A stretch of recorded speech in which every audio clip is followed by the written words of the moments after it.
guys, quick market update. When it comes to sellers, how do you sell a property quickly? How does it happen that my listings move very quickly and other agents' listing are sitting on the market? Overall, sellers could get, or potential sellers could get, the impression that houses are not moving right now. We have a little bit the issue right now that agents are still pricing like a year or two ago because that's what the seller wants. And the seller is not well advised to listen to those agents to overprice properties. It is not 2 years ago, but you do get top dollar for your property. I just very recently had a property, and again we created a multiple offer situation, and again we created a higher net cash out for the seller, as even the seller thought, and honestly as even I thought. I'm always very careful to not overpromise. I do not want my sellers disappointed later, so I'm very careful with what I say, which numbers I promise, and that's how I usually overachieve and reach what those sellers are expecting and what I am expecting on the listing side. There is a certain way how to list properties, and the way to success is not overpricing it by 50K, 100K. Buyers, potential buyers right now in this market still expect a discount. They think we're hitting a recession. They think everything will go down, interest rate will go down, and home prices will go down. That will not be the case, but we have enough buyers ready, a lot of cash in the market right now, and we have a lot of buyers ready to go to write a very reasonable offer for your listing. But you on the seller side also need to be reasonable. I have several listings in my immediate neighborhood here in Glenlock Farms, and they are not moving. Why? Because they're not listed properly, and sellers can believe whatever they want to believe is the value of their property. The market is speaking to you, and you need to listen to the market. If your property is not moving, there are one out of two reasons. It is priced too high, or the condition of the property is not up to speed. You are pricing it for luxury, but your property is just builder's grade, has never seen an update in 12 years. The paint is shaky or flaky, or you did it yourself. That is not how you sell a house for top dollar and how you create a multiple offer situation. You can sell those houses. I have zero issue selling any property in any condition. I have one coming up, and a person passed, and the condition is not updated, and it's not in the best condition, and it will sell. Trust me on that one. I had one very recently in a very simple neighborhood. I went door knocking and the dog started biting me. So just a very simple, there was trash left and right, and what did we do? We created a multiple offer situation, and we got the seller more than they expected. But you as the seller need to be coachable. I always say, when my sellers are coachable, and 95% of my sellers are, thanks God, then the seller will be happy, the agent will be happy, the buyer will be happy.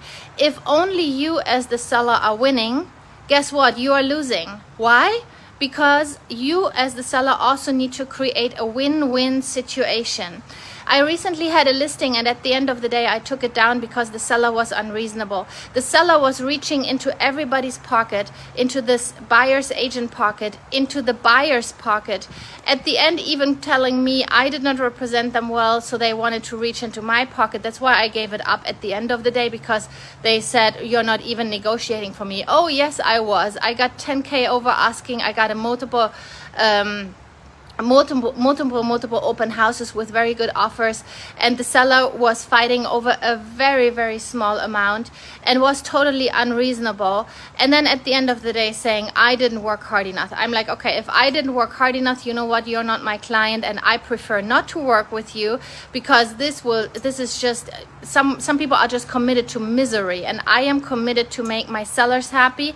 But what we are in the business of, we are supposed to make everybody happy, because if the buyer is not happy, or the buyer's agent is not happy, or the seller is not happy, usually not me as the agent, I don't put myself first usually, but if we do not create a win-win situation for all those parties included, guess what? They will terminate. We will not see the closing table. So there is no like I as the seller I am in the driver's seat, or me as the buyer, I am in the driver's seat. No, you're not.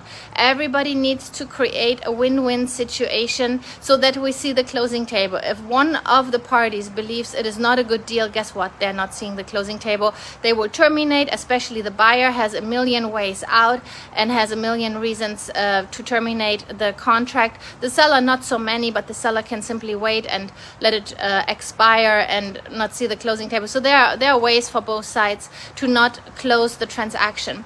So that is the market right now. If you are priced reasonable as a seller, your property will move. We have a market hungry for 2 years now. We have a giant buyer backup. So whatever we put on the market will sell as long as you as the seller are reasonable. And when I have a listing presentation with you, I come very prepared. I tell you everything about the past of your neighborhood, about the current situation about your neighborhood, and third, about your property, how I would recommend you to list it.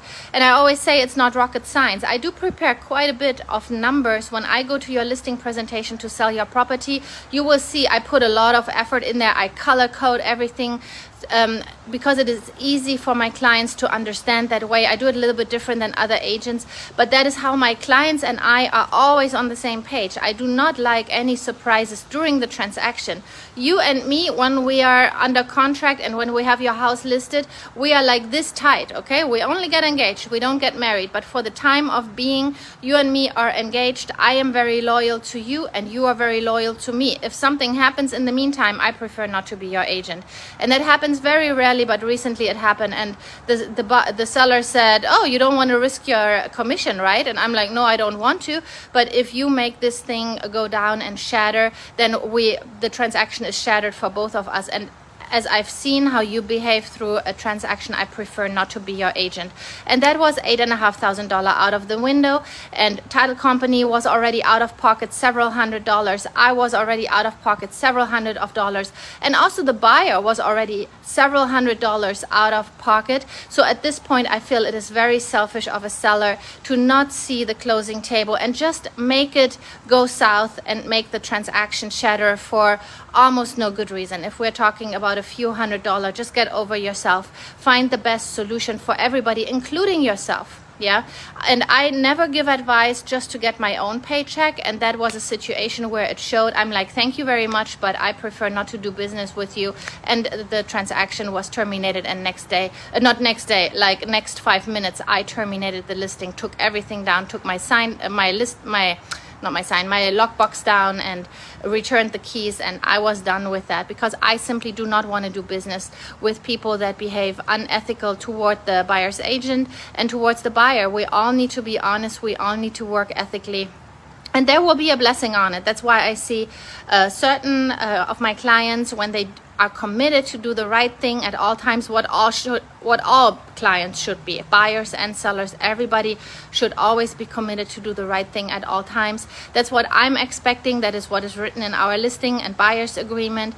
Basically, short form, we are all doing the right thing at all times. And if someone loses that track, I prefer not to be your agent, because at one point people can sue us and people can cause us trouble later on, and I don't want that for my clients, and I don't want that for myself and my brokerage, right? There is no blessing on that, and I prefer to do business the right way. Okie dokie. So if you have a listing that you want to sell, talk to an agent who has knowledge of the current market. The current market is choppy, but it's not a problem for a top agent to maneuver you through and put top dollar in your pocket. Guess what? We have no inventory. If you come on the market right now, you are in the spotlight. It's not very hard for me to put you in the spotlight, but we need to be reasonable on all sides. And that doesn't mean I don't work for you hard, but if your property is the comps are showing 500 and you are expecting 650, maybe it's you being on the wrong horse here. Okay, you entered the wrong cruise ship. You need to go other direction. Okie dokie. 832-444-4923. I am behind on my personal goals. The lights are on. My kids had breakfast and they have shoes for summer, don't you worry. But I need more listings. I need more solid buyers. I am behind on my very personal goals. So if you want to buy or sell, feel free to contact me, 832-444-4923. I share all my knowledge with you, how to make you successful on the buyer side, how to make you successful on the listing side. And also if you want to invest in real estate, that's where I made the majority of my wealth. Talk to me, tell me your situation, what's going on, and I will give you my very best advice. There's never a promise for the future how things will turn out, but so far so good. I personally have never invested in real estate and lost money, so I can help you with investing as well. 832-444-4923. You guys make it a good day. I need to get started here. Bye bye.